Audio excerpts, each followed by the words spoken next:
Hi everyone, welcome back to Parenting Style with the Enneagram. So here we are today. We're going to be talking about the Type 5 moms.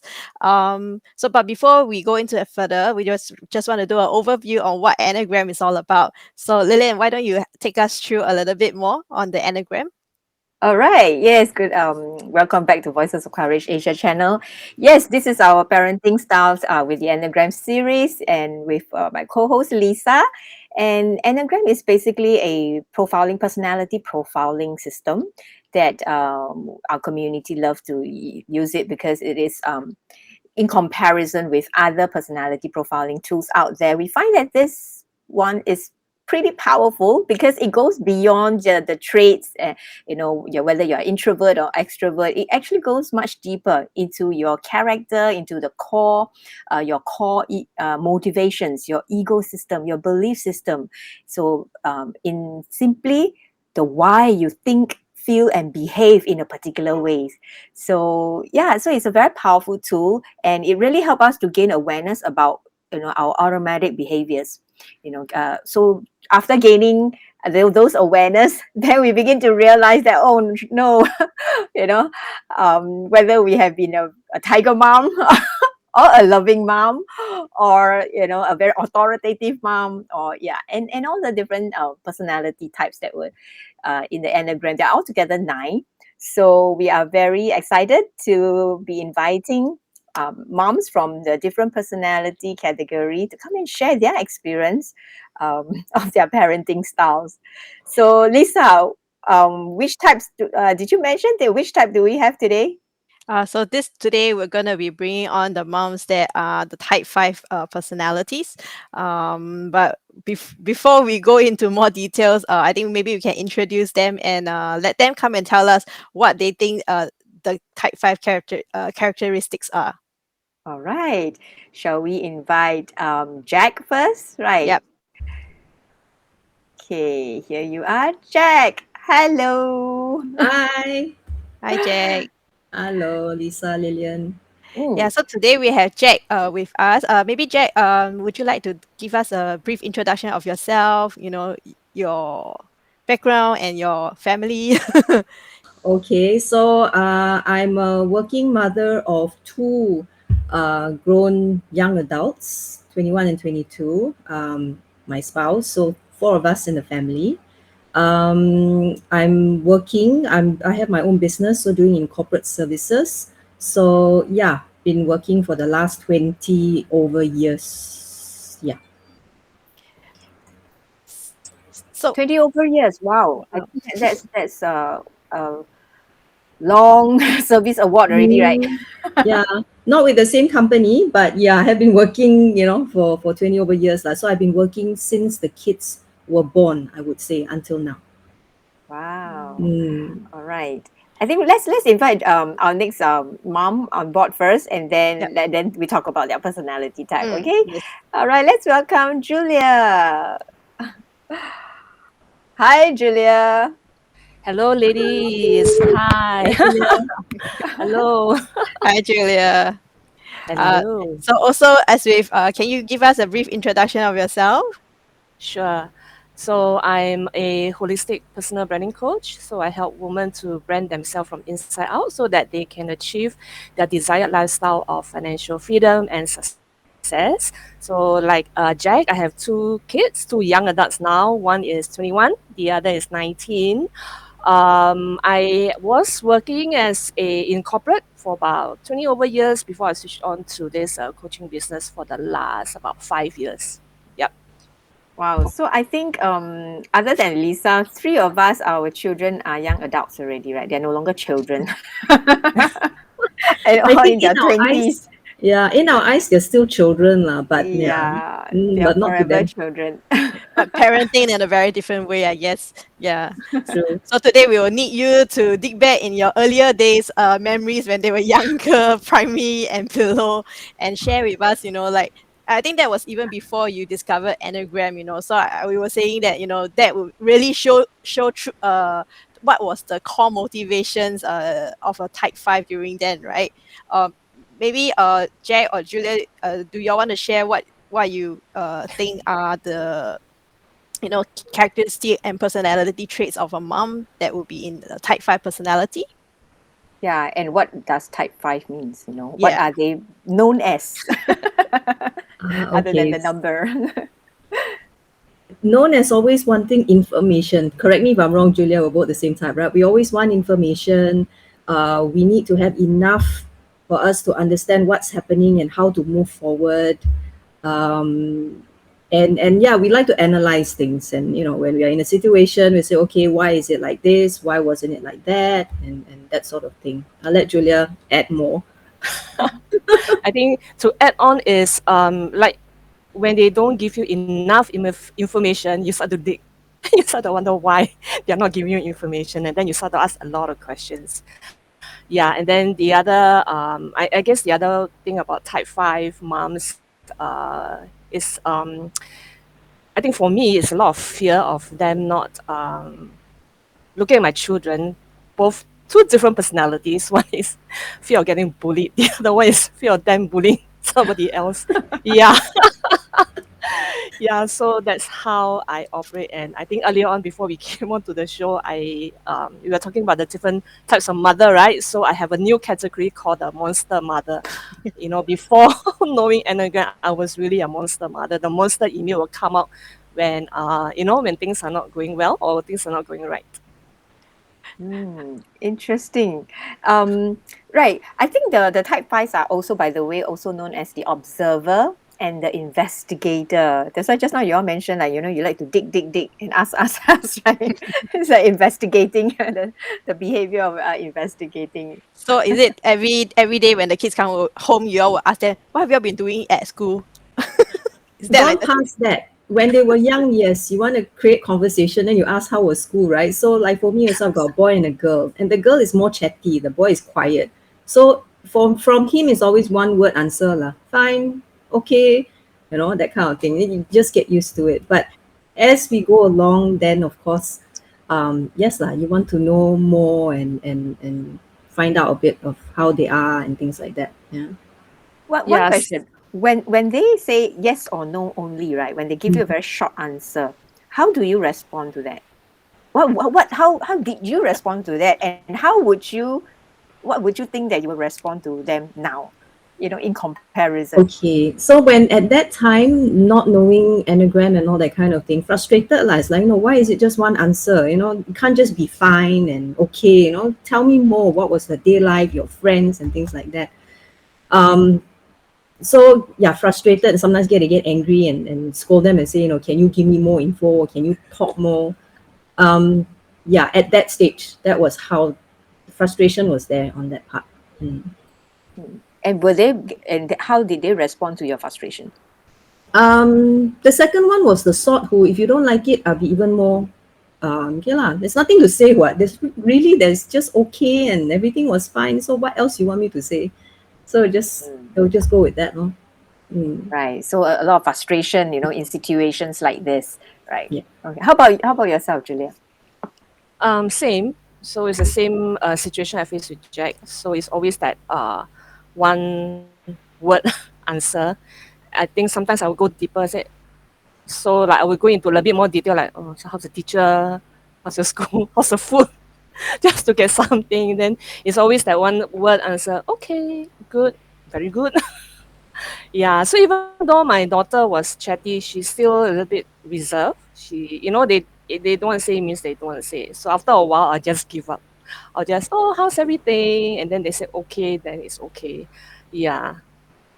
Yeah. What I used to do, just to let you all know, was after a while, if they don't want to say too much, right? I don't want to push also. But what I used to do is, as long as I don't get a call from your teacher, complaining about anything, then I'm still fine.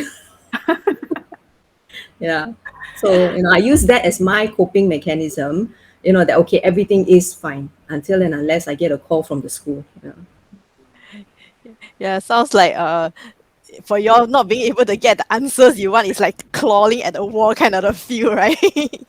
But I mean, now that you've known Enneagram, I guess hindsight is kind of a 2020, right? When you look back in the earlier days, were there specific examples that you can give us that you feel were very in line with what you think that is something that only a type 5 mom would have done, or were there in certain ways that you reacted, or certain ways that you handled a situation that you felt was very congruent with what you feel were caused by the core motivations of a 5 of a mom? Yeah. Julia? Okay, pause here. Pause here. Pause here. Okay, this part we need to edit. Okay, you Okay. repeat your question again. Yeah. Ha. Because your question, Too long. yeah, Very very cheap. complicated, very cheap. Uh, but you understand what I was trying to say or not? Not really. Not really. Not Not really. really. Okay. Maybe So can give example also lah. Something like that. Yeah. Yeah, the type okay. 5 working already. Okay. Okay. So I guess in hindsight, right? Hindsight is always 2020. So what would you say that maybe in the earlier years of your children that you think you can give us some examples of what a type 5 mom uh might behave. So like for example, for me, right, I'm a type 3. Every time when I see my kids, I'll be planning checklist after checklist and checklist of things for them to do. I must make sure they strike all their goal points at the end of the day. That's for a type 3 mom. We need our checklist. So what is that of a type 5 mom? Okay, Julia, you want to go first? Um, on hindsight, for type 5 mom, probably, I don't know, would I have done anything different? Because I guess for me, it's always character development come first, then education, and then of course communication.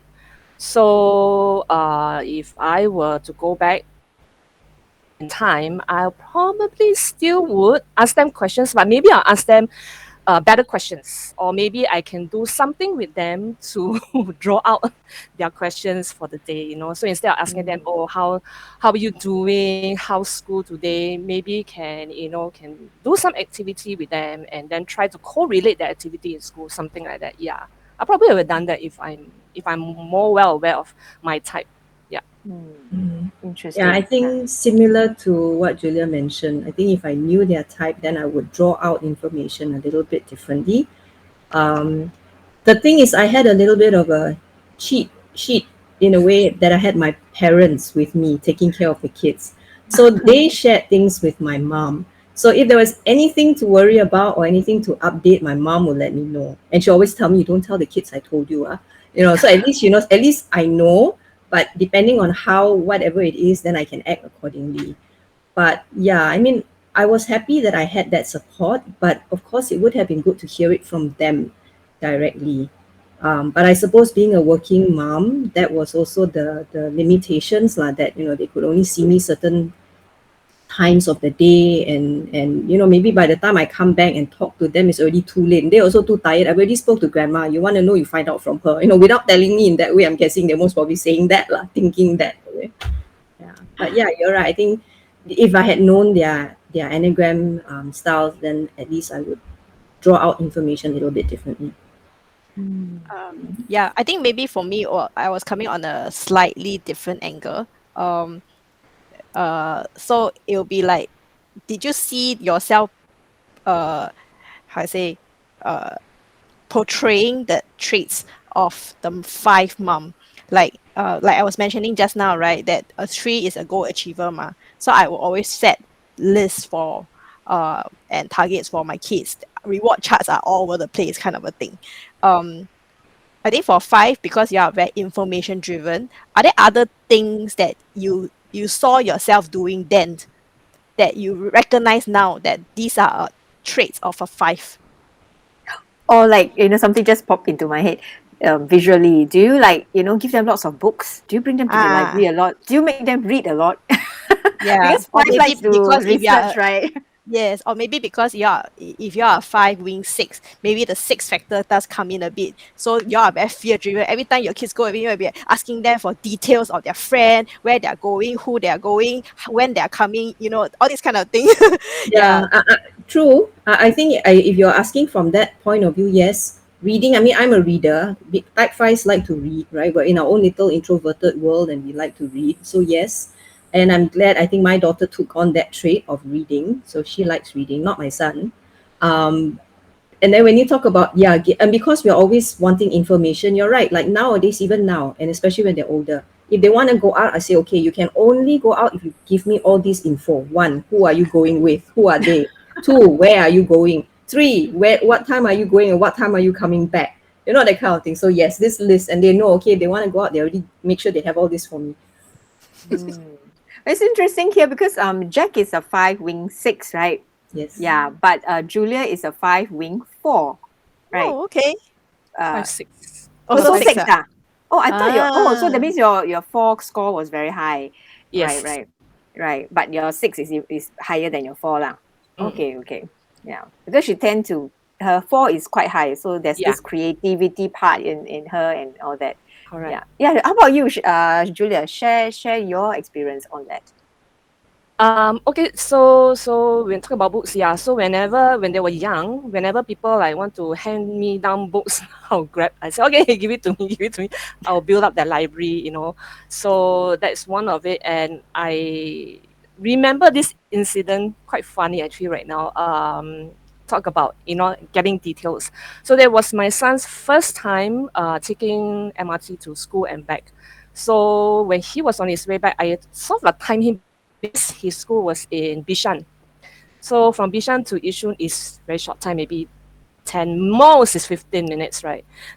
Then it's like when he didn't turn up, after 15 minutes, I was like, okay, where in the world is he? What happened to him? Where is he? Then I started to text him. He never respond. Then I texted his friend. The friend also never respond. I was like, oh dear. Then I went downstairs, just to make sure that he's okay. So, and then when I saw him from afar, happily walking back, then I started asking, what happened? Why did you take such a long time to come back home from school? I said, what happened? What do you do? Did you follow your friend? I started asking him question. And then he said, no, no, no. Then he started telling me, oh, we went to Junction 8, we had a little bit of snack, we talked a little bit, and then I came home. I said, oh, okay. So that's how that 5 suddenly just came out, and like I wanted all the information. Like, if it takes you like 10 minutes to come home, why did it take you like 30 minutes to come home? Yeah. So sounds like you all also cannot, if things doesn't go according to plan, the fear factor starts to come out, and you need all the information to get yourself back to be at peace with yourself again, Yes. right? Exactly. Yeah. True. How about the traits where you analyze until You do you all paralyzed. actually until you actually do you all have you all come to that stage where you analyze until paralyzed and like you plan so much in your head, but it is not playing out, it is not executed, but you have lots of plans and in your head actually. Were there incidents like that, especially with your plans for your kids, plans about the development and what you want to do with the kids and all that? Yeah. Yeah, I think for me, I tried to plan something for my daughter because she's very artistic, right? I always encourage her to draw, to go for lessons. Then I would like, oh, okay, there's this thing here, there's a free workshop, there's go and do your CCA. And then she would do her CCA, and then after that she would drop out, and she said like, "Mom, it's so boring." So it's like she's way ahead of the art class in school. Then I said, okay, why don't I send you to this art shop where you just go down there and you can just express yourself. There's so many things. I would buy things for her, and she like no. She went like no. Until this day, I was like, oh, your art is so good. You can sell, you can do this, you can make a living out of it. And she like nope, nope. Okay, give up. Okay, you do your own. Because to her art is relaxation. Her art to her, art is to relax, to express herself freely, and it's not for commercial reasons. Yeah. Mm. Yeah, for me, nothing comes to mind, but I think if analyzing, if let's say a situation happened, and then it may keep playing in my head why it happened, um, and how could we have handled things differently.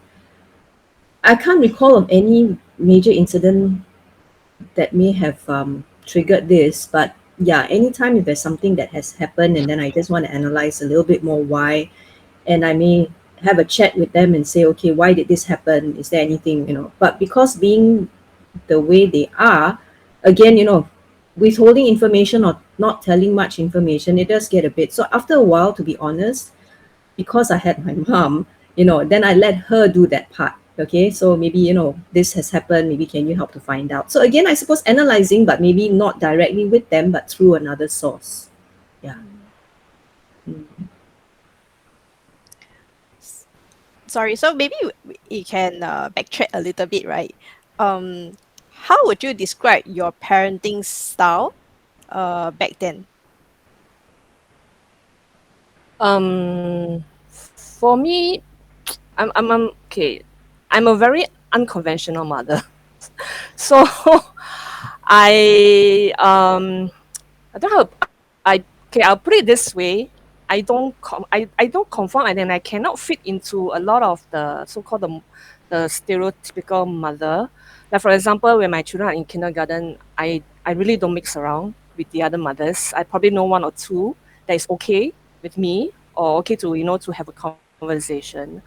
I don't have like a set of like very standard rules for them to, you must do this, do this. So I'm kind of like very unconventional, kind of like looking at them and allow them to fail, allow them to explore, allow them to just grow, allow them to be as independent as possible. So I guess my trigger is fear.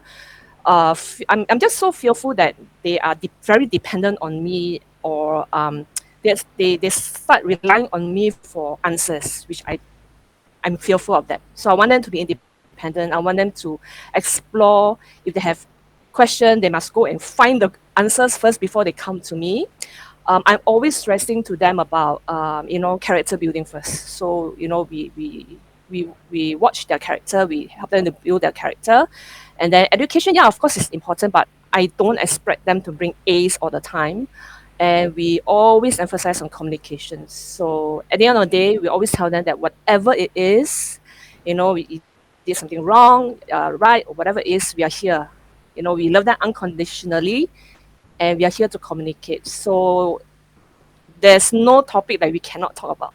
So I allow them to talk about any topic that is they are passionate about or that's bugging them. We will just talk about it. Yeah. So that's how my parenting was, and until now, yeah. Mm. I I think think there's something very interesting that Julia highlighted, that about nurturing them to be independent and to go and find the answer themselves, go and dig into, go and sort of like do their own research, go and find the answers. Is that very reflective of yourself as well?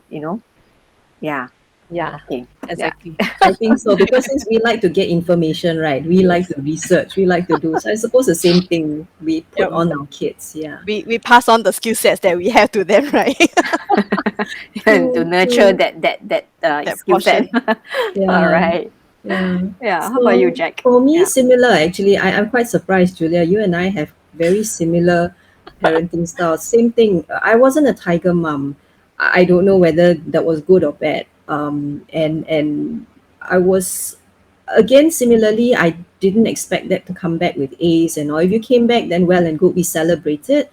But if they didn't, then we'll tell them do better. But of course, we still had I had that little competition to it, in a sense, when if they're not doing too well, then of course send them for tuition, send them for all sorts of enrichment and things like that. Because I suppose, to me, I wanted to feel that I'm doing my part. So that if anything happens, nobody can turn around and blame me not being a good parent by giving them the resources.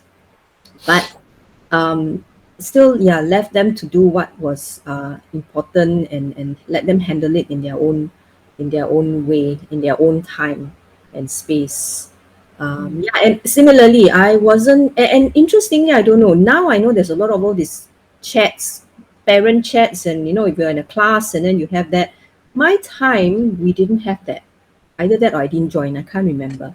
But even if there was, I was the quiet one. Everybody would, do all sorts of posting, but I'll just observe, being Okay. type 5. Yeah, Yeah. never I really. think. Yeah, I think that brings to the next point, that is about interacting with people. Yeah. Can you share with us, because the five, is it true that, is it evident for you that interacting with people can be quite draining and tiring? Like, you get depleted, so called, like pretty fast, and you need time to recharge and things like that. So, how does this play out with your interaction with your children? Because children are like, wow, they're like full of energy, right? Especially in their younger days. So, how do you cope with that? How do you manage that back then? Mhm. Are your children Um, very active? they were active, and I suppose because when I ask them questions, they don't answer. When they're active on their own way, I was quite happy lah, and I absorbed it because I think it's different. Their activity was more they enjoy themselves, they play amongst themselves. We are there observing and making sure everything is okay. There are some conversations and all that, but it's not to the extent of draining you kind of thing. So yeah, so that was actually fine for me at So least. you Yeah. were more on the observing lah, because if engaging them, participating in their activity or doing things together can be draining, right? So like Um. observing at the side, watching what they are doing is fine for you. Yeah. If even activity with them was also still fine because the activity was not like too much of a deep discussion or that kind of thing. It's more okay. You go and coloring or book Mm. reading. Again, that's what we enjoy, right? Or all these arts and crafts thing. Yeah, Mm. that sort of was a lot more enjoyable than just, oh, let's talk and really get into things, which Mm. on certain times, yes, but at least we are ready for it. But then again, like what you say, after a while, okay, thank you very much, we've done enough, I need to go and recharge. Recharge. Yeah. So do y'all do sports? Most of the time, it's more the laid back kind of activity, less intensive kind of activity. Unless they want to do intensive activity lah, but so far their intense activity, they are happy to do it themselves. I mean, I have two kids who are very close in age, where they're just 1 year apart.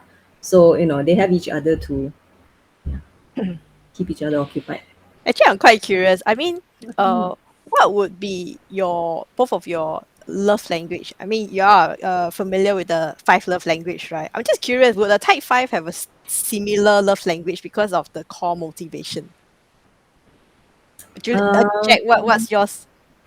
I think if I remember correctly, mine is acts of service. Ah, Mm, yeah. So I prefer to see action speaks louder than words for me. What about quality time though? Yeah, quality time as well. I think as they grow older, I value that a lot, and I appreciate that they still have, I still want to have time with us now. Mm, What okay. is your love language in giving, in expressing your Same love language? acts of service Acts of also. service Yeah. comes first lah. Mm. Right. How about Julie. you, Julia? Yeah. Mine is words of affirmation, Mm, both ways. Yeah. So to give, I would verbalize all our rights. But when I receive, I need to hear it. Mm. Yeah. Same but different. mm, Yes. So it doesn't mean that the types is the same, but the love language can be very different. Yeah. mm. So that's the Okay. that's the interesting part. Mm. So we have our next question.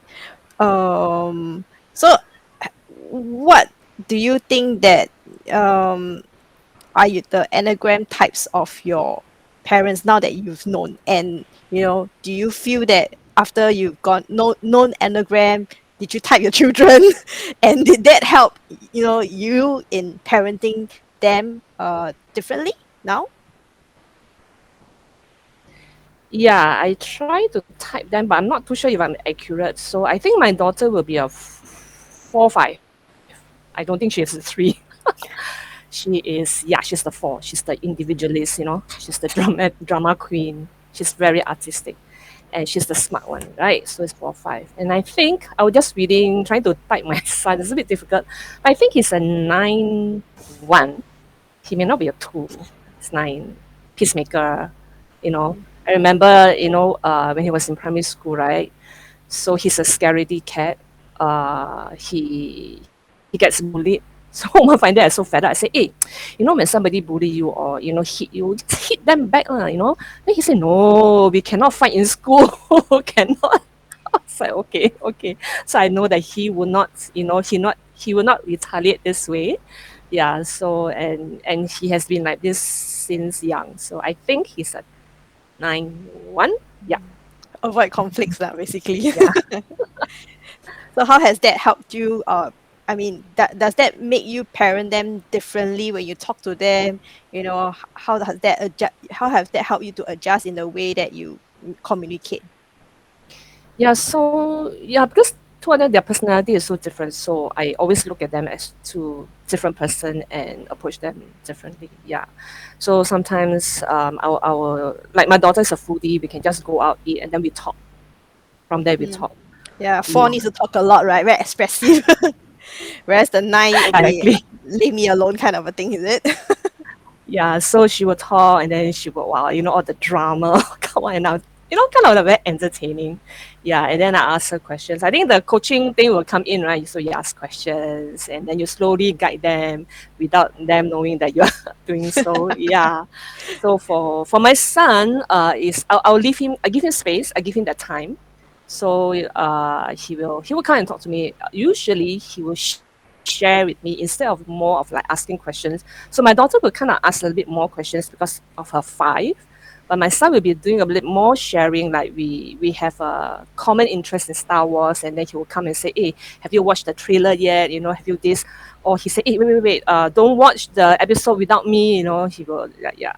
Or then he will share with me what's going on, did he do, extra things he do, like he went to be a calefe in some TV drama. So he's more like a sharing with me, whereas my daughter will be like sharing and kind of questions, more questions from her. Oh, Yeah. that's so nice. Sounds like you all have a very good relationship with all your adult kids, lah. And the conversations are still flowing very well. Yeah, Yeah. because I emphasize on communication. So, like I always remind them that, hey, just share, just tell me that nothing is off the table. If you want to talk about world events, this and that, yes, let's talk about it, and there's no judgment. So I always tell them there's no judgment. It's a safe space for them. And also probably understanding their generation. I'm already 52, so I'm a Gen X. Our how we brought from by our parents is so different. Our world is very different from their world. So we gotta see their world. So for me, it's like again the investigative part of me is like, oh, trying to understand their world and try to go to their world and talk their lingo, try to understand them, even though sometimes we may not agree on certain things, but because it's their world and their life. So yeah, so it's conversation, two-way conversation, so that again that trigger, the fear trigger comes out where I don't want them at the end of the day not to talk to me at all. I don't know what's going on in their life. Yeah, so that's why the communication is still pouring in. Just talk, whatever. Yeah. Sounds good. Jack, do you resonate with what Julia mentioned? Oh, yes, definitely. I too have not really done the Enneagram with the kids, but I think in general, from what I see, they're both nines, type nines, Hmm. maybe with a different wing, of which is higher. Lah. So more I see more so in my son, because he's the sort, he's chill, no conflict. Okay, if you're not happy, okay lah, not happy, just life goes on, that kind. And he doesn't take that extra effort if he doesn't need to. Hmm. So yeah, it's more evident in him. I think my daughter, I'm still learning what her type is, because she's stronger headed, she's more this one. So yeah, I think we'll need to do that so that I can really get to know them better. But communication wise, yes, I'm also um, glad that we do have open communication. They share. More so my daughter, because I say she's more chatty, but she's also more open. So she will tell about her issues with friends, her issues with boyfriend, and whatever not. So I am thankful that there's still that sharing that they do, because then at least they don't hide things. My son is also he has opened up a lot more as he's grown up, and yeah, we have quite a bit of intellectual discussions and things like that. So yeah, similar to Julia, communication is key for me lah. with the kids. So even in work life and everything, communication is always key. Mhm. Yeah. I think regardless of, which personality type we all are, like you all brought up a very important factor here, that communication is still the key to building relationship. But we communicate in a way that, we don't go into a fight and an argument. Right. By understanding each other's personality and our, what our the need, what kind of information we need or don't need. Yeah. Because like for someone who personality that don't need so much information and you go around the whole world, I think Yeah. that person is going to like be very frustrated and just shut off and ask you what's go straight to the point. Yeah. When you mentioned that, an incident reminded me of an incident when the kids were younger, and I was, it is very vivid in my mind, and I will still go back to that time where I can't remember what it was. I was quite uptight about, and I kept going on and on and on. Then halfway through, suddenly my daughter was like, "Mommy, calm down," you know. And she was, I think, only 5 or 6 years old. I was so shocked because the way she said it and the way, she was like this grown person saying, calm down, take it easy, we can talk about it or something to that effect. So I think again, being the, I can't remember what it was, but I think I wanted information, I wanted certain things and I couldn't get it. So that's when we were mentioning frustrations, right? Yeah, then the laid back sort lah, and then you're saying, so, but that really, yeah, so that incident came to mind when you talk about what you just said. Yeah. Right. Mhm. Yeah. So, I mean, to our audience out there, to all the moms out there, I know that we will all make an effort to want to communicate with our children, right? Especially when they are younger. The younger we start with this open communication with them, the better, right? So that, like what both of you have shared, you're still able to have this a very intimate kind of level of communication with them, sharing so much, about intimacy, even the BGR issues and all that. So I think we want to start when they are young, and by understanding our personality, our, the different fears and needs and desires and longing, that does help us to communicate in a way, their preferred way, to receive the information and communicate at their preferred way to draw out information from them. Otherwise, it will be like both getting into frustration, not getting what each party wants. Yeah. So we do have a workshop that is will be up and coming. Knowing me, knowing you workshop, and yeah, we look forward, to all the moms out there who want to get to know yourself first, right, before understanding your children. In the midst of knowing yourself, in the midst of learning all the different types, you will also get to identify, what are the traits that are very evident already showing up in your kids behavior, and those are clues that we can explore further. So Lisa, anything else to add before we wrap this session? No, all good for me, but it's definitely been a great time learning to hear from the fives, the very, you know, same but different, like you mentioned, we are all moms, we have certain fears for our children, but the way that we execute it when we, for the different personality type, it comes out differently. So yeah, it's been great hearing from Julian and Jack. Thanks for coming onto the show today. Thank Thank Yeah. you. you. Thank you for Yes. inviting us. Yes. Thank you very much. Yeah, we learned so much. So we are going to invite different personality moms on the show. So stay tuned to our next episode, and we see you again very soon. Right? All right. Bye Bye. everyone. Bye. Thank you.